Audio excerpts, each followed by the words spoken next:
Consultant laparoscopic surgeon, Prema hospital, Kaniyur, Coimbatore. எனக்கு வயிறு எரிச்சலாக இருக்குது, அப்போது டாக்டர் அல்சராக இருக்கும் அப்படின்னு சொல்கிறாங்க.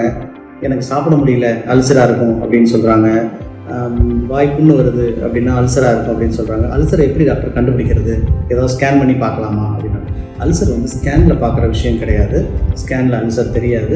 அது அல்ட்ராசவுண்ட் ஸ்கேனாக இருந்தாலும் சரி, சிடி ஸ்கேனாக இருந்தாலும் சரி, அல்சரை நம்ம பார்க்குறதுக்கு எண்டாஸ்கோபி அப்படிங்கிற குடல் உள்நோக்கு கருவி பரிசோதனைன்னு சொல்லுவோம். அந்த எண்டாஸ்கோபி மூலமாக நம்ம குடலை வந்து நம்ம கேமரா மாதிரி உள்ளே போய் அந்த குடலில் எங்கேயாவது புண்ணாயிருக்கா, தடிச்சிருக்கா, செவந்திருக்கா, புண்ணாகி அந்த காயம் பெருசாக இருக்குதா, ரத்த கசிவு ஏதாவது இருக்குதா, அமிலம் அதிகமாக செக்ரேட் ஆகுதா, பைல் முக்கியமாக பித்தத்தினால் வரக்கூடிய கேஸ்ட்ரைட்டிஸ்ன்னு சொல்லுவோம், அந்த மாதிரி புண்ணாக இருக்குதா, பைல் ஃப்ரீயாக அந்த பித்தம் ஃப்ரீயாக இறங்குதா, உணவு குழாய் இறப்பை அந்த வால்வு நார்மலாக இருக்கா இல்லை லூஸாக இருக்கா, குடல் ஏதாவது மேலே ஏறி இருக்குதா, இந்த மாதிரி விஷயங்கள் எல்லாமே நம்ம வந்து எண்டாஸ்கோப்பியில் பார்க்க முடியும்.